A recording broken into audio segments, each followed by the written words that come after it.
It's Rob Lee, Steve Winslett. We need 1721 to take the lead, and we've done it. 1772. We've got a new leader.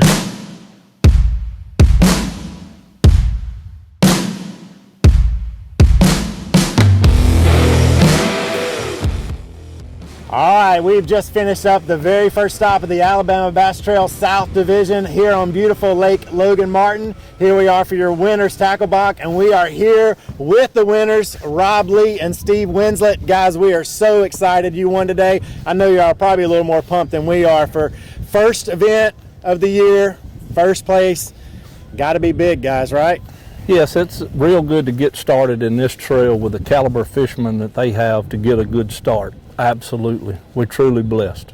Now we're here in February, and this time of year we don't normally get to come to this lake. We've got brand new Lincoln's Landing here has allowed us to be able to be at a little bit deeper area of the lake to be able to put in, because we're at winter pool and the water's drawn down really far. So the fishing's a lot different for y'all this time of year than we normally come here in the summertime. So tell us a little bit about fishing here late February, cold time.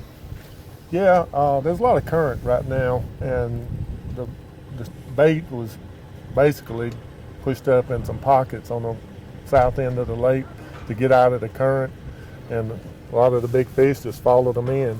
We had a couple of areas that had a lot of bait fish and in the mornings they were really biting, and we went in there this morning and we caught the majority of our fish early this morning in those type areas, right off the main river. A lot of times people come down here and think, you know, we're going to throw small baits, we're going to throw shaky heads, we're going to real finesse fish them, we're going to really take it slow. But with this muddy water and a lot of current, I think that allows you to change them up a little bit. And, you know, we've got a couple of baits laid out here on the deck. So tell us a little bit about, break down some patterns you guys had going. Well, actually, what I found in practice that the fish were pushed, it was so strong of current, they was pushed off the river just inside of little cuts. And they were setting up basically outside the current, but within 20 to 30 yards of current. And we caught them all, and they had, like I said, bait fish, and we caught them all on spinnerbait and a black and blue jig.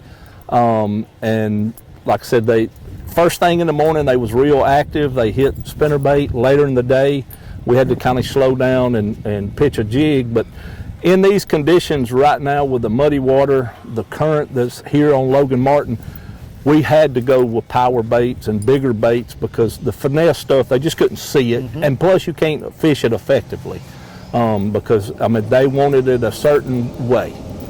And like I said, so we was real fortunate in what we found in practice because neither one of us is from here, but we do fish the Coosa chain a lot.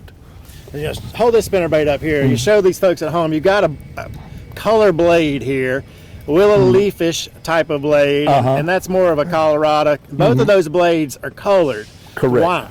Because of the stain water, to mimic the shad that they had pushed up in there.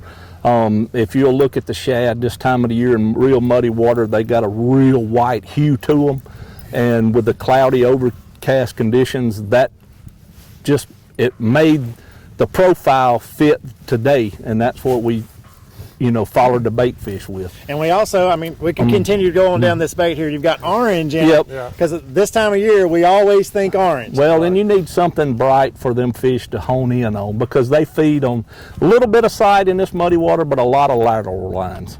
And we've got a jig over here, and we got a trailer on it, and we always think black and blue when we think jig. You know, so break down this jig just a little bit for us. Yeah, this is a half-ounce hack attack jig with a blue sapphire zoom chunk on it, and basically it's just, you know, the blue is the color key to it, the sapphire blue, but just the dark jig and the stained water really helps along with that blue chunk. But we just skipped this around docks when they really turned off the spinnerbait and ended up catching that 5.5 on this black and blue jig. Two total different patterns. You know, you got a high, fast, moving bait, slow, deeper water, you know, deeper water bait. This lake's really known for the spotted bass, but it has a lot of largemouth in it. Tell us about your bag today. Mixed bag, largemouth? Yes, we had a mixed bag. I'm pretty sure we had 3 largemouth and 2 spots, but we had a 5-something largemouth and a 4-something spot. And basically the baits, though, even though we was fishing 2 different styles, it was the same area, the same way. I mean, it wasn't that we changed areas to fish a jig versus a spinnerbait. It was just early in the morning they're more aggressive. I found in practice and he found in practice they just bit really well first thing in the morning with a spinnerbait. We was kind of hoping with the cloudy overcast conditions they would do it all day, but they actually fell off of it mid part of the day, and he caught some on jig and we both did, and then late in the day they kind of turned back on the spinnerbait the last hour and a half. We made a couple good calls right there at the end of the day on spinnerbait. Well, guys, I know this lake's really known for its spotted bass, and it's known for catching numbers here. You know, a lot of guys weighed a lot of limits today, and it's hard to break outside that limit sometimes of that 12, 13 pounds, you know, but you guys moved on up there pretty high, beat everybody, obviously, by the weight numbers, but talk to me numbers of fish you caught today. We probably only caught 12. Maybe 12. I'm going to guess you caught more spots than you did largemouth.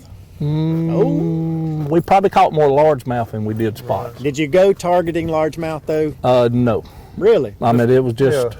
The spots and the largemouth are right now in the same really place. mixed the in. big spots are trying to move up to spawn, and the big largemouth are also. Now, we didn't fish offshore where all the smaller spots, you know, the numbers are, but there are some big spots moving up right now, and we was targeting those big spots and the largemouth, and so mixed bags this time is pretty common on this. Yeah. especially on the this time of Coosa year. chain. Fish is a lot like Lake Martin. I'm from Lake Martin, and that's pretty much fish is a lot like Lake Martin. A couple of big spots, and if you get a big largemouth, you got a real big size. So, Well, you guys have had a lot of experience fishing the Alabama Bass Trail. Thank you for sharing your baits with us today.